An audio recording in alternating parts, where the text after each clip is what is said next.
सू 2-3 पेजन को एक मजमून है अजमी। अब ये मैंने लिखो तो खैर अपनी जो मेरी वाक़ जहनी कैफियत भाई साहब सू, लेकिन मेरा ख्याल है कि यासू आप लोग भी मुतफिक होगा जिनने किताब एक तो ने शायद पढ़ी होएगी। मशहूर बात है कि पुराना वक़्त में अरब शुरफा अपना बच्चा ने बड़ा शहरन सू गाँव में भेजा कि वह शुद्ध अरबी सीख जावा, जो शहरन में ना ही। यही वजह है कि नबी करीम सल्लल्लाहु अलैहि वसल्लम भी अपना बचपन में कबीला बनु साद भेजा गया। अरब कौम की ज़ुबानदानी मशहूरी यही वजह से है गैर अरब लोगन सु अजमी यानी गूंगा कह गया। कदीम अरबी शेरी ख़जाना है, देखो तो यह बात की तायद हो जाएगी। मैं तो सिर्फ तर्जुमा पढ़ के बात कर रहा हूँ। जो लोग अरबी ज़ुबान जाना असल पिछाण तो उनने है कि इन शेरन को मेयार कहा है। आज पता चला है कि अरब शुरफा की आदत के वह ज़ुबान सिखाने के मारे बालकन ने गाँव में भेजा कितनी अहम ही, जब हम शहर में रहने वाला अपनी ज़ुबान से महरूम होता जा रहा। मेवाती ज़ुबान का सैकड़े अल्फाज ऐसा हाँ जिन्हें हम भूल गा। उर्दू को हमारी ज़ुबान पे बहुत ज़्यादा असर हो गए। कौद ये भी है कि उर्दू मुकम्मल शहरी ज़ुबान है जो मुग़ल दौर अखीर में आला तबका के लोगन की फसादत से परवान चढ़ी। यह ज़ुबान में देहाती ज़िंदगी का हवाला सु लफ्ज़न की बहुत कमी है। मैं ये बिल्कुल ना कह रहा हूँ कि उर्दू कोई मामूली ज़ुबान है। अब तो ये दुनिया की चंद सबसे ज़्यादा बोली जाने वाली ज़ुबानों में शामिल है। कहना ये है कि उर्दू शहरी पस मंज़र की ज़ुबान है और मेवाती मुकम्मल देहाती ज़िंदगी की नुमाइंदा है। जब से उर्दू की छाप मेवाती पर पड़ी है, मेवाती की लुगत महदूद होती जा रही है। आज हम जब मेवाती शहरन में बोल रहा हूँ वैसे लगे जैसे उर्दू की परछाई हो गए।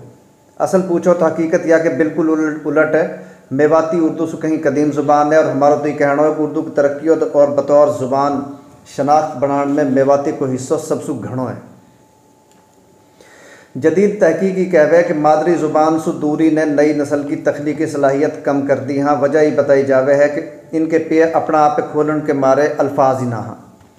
दुनिया का ग्लोबल विलेज बनने की वजह से तीसरी दुनिया को इज्तिमाई मसलो है कि हम अपनी ज़ुबानें छोड़ के यूरोप की नकाली पे मायला शहर में रहनियान को लफ्ज़ ख़जानों बोधों से रह गो। मैं अपना ज़ाती तजर्बा से भी यह बात की हिमायत करूँगा। शहर में हमारा बालकन की ज़िंदगी एक छोटा सा चक्कर में बंद है। घर से स्कूल, स्कूल से घर, टेलीविज़न देख लियो, मोबाइल पे गेम खेल ली, बोधी मोटी देर लू खेलन चला गया, ट्यूशन सेंटर, फिर घर आके वही घर को बंदी खानो। 2-4 दिन में कभी माँ बापन के साथ बाज़ार चला गए, पार्क हुआ, और पार्क या बाज़ार वाली सहूलत बहुत कम बच्चों में मिलती होगी। अब यह माहौल में तो कहानी बालक भी कोलों का बैल ही बन गया, बैल सा ही बन गया। यह हवाला सु मैं अगर अपना और अपनी औलाद का बालकपन को मुवाजना करूँ तो ज़मीन आसमान को फ़र्क है। हम बेदियाँ स्कूल में पढ़न जावे हमारा गांव से 2.5-3 किलोमीटर दूर। साइकिल चलाई नहर पे जा रहा। रास्ता में भुत्तेरी किस्म का दरख्त और खेतन में कई तरह की फसल देखे है। कभी नहर से निकलो कोई काचवो पटली पे मिले हो, कभी कहीं दगड़ा पे स्यांप पड़ो दिखे हो। आता जाता रोज़ देखा कि कौन सी सीसू पे कस को घोंसलो और कौन सी कीकर में कौन सा पखेरू ज़्यादा बैठा है। कागला और चील कैसे गिरगल और धौड़ी का बच्चन पे झपट रहा है और बेचारी धौड़ी कैसे इंसान सीन को मुकाबलो कर रही है। सारी गैल में दोनों घन लोग खेतन में काम कर रहा। कोई न्यार काट रहा है, कोई पानी बढ़ा रहा है, कोई हल चला रहा है, कोई बट बना रहा है, कोई पोट सिर पे धरी जा रहा है, कोई हुक्को पी रहा है। कहीं बैरबानी उपड़ा थेपरियाँ, कहीं तंदूर तपाई खड़ी हैं। घरे आके भुत्तेरा काम हमारे भी जिम्मे लग जावे या कुट्टी कुटवा रहा। नहर में भैंसा ने लेके जा रहा, भैंस कम नहवाई आप ज़्यादा नहाया। पुड़न पे छग्गाड़ लगा रहा। एक एक जगह को पता हो कि पानी कहाँ कितनों गहरो है, कहाँ सिर के बल कूद सका, कहाँ सूदी छग्गाड़ लगानी है। भैंसन को दूध काटे और ई भी अटकल सुई कड़े हो। मोए गहायटान की भी कुछ होश है और ई भी याद है कि झूठा लैंड के मारे हम फड़ा पे बैठ जावे और बैल फड़ाए खींची चक्कर लगा रहा। मेज लगाती हलियाँ भी वजन बढ़ाने के मारे बालकन ने मेजड़ा पे बिठा देवे। गर्मीन में रोही और खड्डान में सू और जाडान में नहरन में सू मच्छी पकड़े। मच्छीन की कितनी किस्म ही जिनको हमने पता हो। कई तो ऐसे सूर में है जो मच्छी पकड़ता स्याह पे पकड़ के बाहर फेंक देवे। जोक तो दिनों लगी डोले, इनको कई नींद बेचारी ना हो। कीकर में सु गोंद उतारे, बाग में सु अमरूद आम और जामन आप चढ़ के तोड़े। हमारे एक बाग हो जहाँ में अमरूद आम और जामन का पेड़ आ।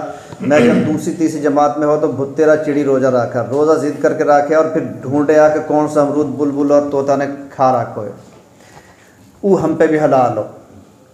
और वाक़ा खाया सो हमारा रोज़ो कदी ना टूटो। कलम घड़न के मारे सरकंडा तोड़ के लावे आए। इतनी तो दूर दूर तक तो हमने नू पता हो कि कौन सी डाब में और कौन सा रूख में कौन सी चिड़िया ने अंडा दे रखा।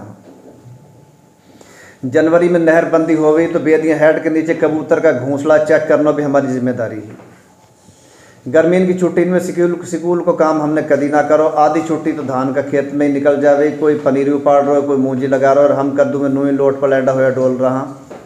छुट्टी को आखिरी महीनों हमेशा ही शानदार रहे हो कि 11 भादुलू हमारा गांव में मेड़ो जुड़े हो। उन दिनों में हमारे मारे ईद की तरह को त्यौहार हो जाको बेसब्री से इंतजार रहे हो। धमाल, कवाली और कबड्डी देखे और कितनी तरह का खिलौना से जान पिछाण हो गई। ब्याह शादी को तो हाल यो कि दिन धरा और आधा सा गाँव को माहौल बदल गो। लीपा पोती हो रही है, बनवारा नौता जा रहा, बागड़ी हो रही हैं, मेवणी लू तो ऐसा मौका अल्लाह दिए। ब्याह में गीत, पैदाइश पे गीत, छूचक में गीत, मुसलमानी होवा तो गीत, सावन भादो में गीत और तो और दहान में जब सारी दुनिया अफसोस में डूबी रह गई, मेवणी हब्दा देती भी गीत गा रही हैं। मिरासी ब्याह शादी पे गावे और नाटक करे और आम दिनों में भी आया रह गया। कहा तो जाटा की रात और हम भी गड़गद्दी बांधे अब्बा की गोदी में बैठा बात सुन रहा। हमारी बैठक पे मेवाती अदब का शौकीन लोगन की आवाजाही बहुत ज़्यादा ही। मैं जब 5वीं में हो तो मोए पंडून की तकरीबन सारी बात याद ही, आधी तो अब भी याद होएगी। लंबा लंबा बरेड़ा जैसे जूं सौहट को में बाण का चला सड़ा का मेरे ऐसे याद आ के फर फर सुनावे हो। अब ऐसा बचपन को शहर का फीका बचपन सु कहा मुकाबलो। ये मेरी बदकिस्मती कि मैं कोई गुण की बात ना सीख सको। पर ऐसे तो नहीं कि हमारा बालक गाँव ले जाऊँ तो बकरी के बच्चा से डर जाऊँ। यही वजह से मैं बात की तायद में हूँ कि हमारी नई पौध की तख्लीकी सलाहियत अमूमी तौर पर मुतासिर हुई है। 2-4 ख़ास लोग शायद मुस्तस्नियात में हों। हमारी तो आँख बूढ़ी माँ की रही की आवाज़ से खुले ही उठ के आंगन में आया तो चिड़ियान की चहचहाट और अब बालक अलार्म का बेसोबला शोर से उठा। चीन का मशहूर इनकलाबी लीडर चोन लाई सू एक बार ने कही कि तू अंग्रेज़ी में बोल के लोगन लो अपनी बातें बता। वाने कही मैं गूंगो ना हूँ कि अपनी ज़ुबान में बोल ना सकूँ। और तो मुझे पता ना है पर मेवाती ज़ुबान का हवाला सु हम अपना बालक ने गूंगा ही बनाई जा रहा। एक तो पहले ही हम ऐसी घिर्री में घिर गया कि जो चीज़ आज हमारा इस्तेमाल में आ और जिन चीज़न की अब हमारी औलाद पिछाड़ है उनमें सु अक्सरियत का नाम अंग्रेज़ी में आ। दूसरा ये भी है कि मेवाती बोलना अब हमने आउट ऑफ फैशन बात लगे है। हमारी बेअकली और एहसास कमतरी ने मेवाती ज़ुबान जहालत को इस्तारो बना दी। हालांकि इस सरासर गलत सोच है। हालत तो ये हुई पड़ी है कि उन घरों में भी जहाँ दिनों मेवाती बोली जावे है, मेहमान के आते ही उर्दू की कैसे चलन लग जाए। काई के सामने मेवाती बोलते हमने शर्म आवे है कि जाने कहाँ सोच समझेगो। ये बात लोया पर लकीर है कि अपनी बोली का जरासीम कभी भी ना मरा, चाहे लाख दिखावो कर ले। वह लोग भी जिनकी अंग्रेज़ी और उर्दू बोल बोल के जबाड़ी टेढ़ी होगी, जब कहीं से लड़ रहा हो तो फिर देखो उनका भीतर से कहाँ निकले हैं। 2-4 साल से पंजाब में कबड्डी की बहुत रौल है। जब यह का मुकाबला पाकिस्तान में होया तो एक सिख नहीन पहली बार ठेठ पंजाबी में कमेंट्री करी। लोग वाकई कमेंट्री सुन के ही राजी होगा। कबड्डी देखने से ज़्यादा वाकई कमेंट्री को सवाद हो। ये हमारा भीतर का जज्बा हाँ जो धरती से जुड़ा पड़ा हाँ। अपनी बोली की धरती है, बंजर मत करो, ज़ुबान पर रोक मत लगाओ, अपनी बोली है मत तजो। बालकन ने शहर में घोटन की बजाय गाँव में ही भी भेजो और उनका भी लाजमी भेजो जो भी मेवाते भूला ना हाँ, जो भी गूंगा ना हुआ। अभी तो भुतेरा बूढ़ा बटा ऐसा हाँ जिनका मुँह से मेवाती ऐसे निकले जैसे मोती गिर रहा हूँ। इन मोतीन की कदर करो या नस्ल की कदर करो और जो हो सके तो अपनी औलादे समझाओ कि उनमें से कुछ मोती अपनी झोली में भर ले। बहुत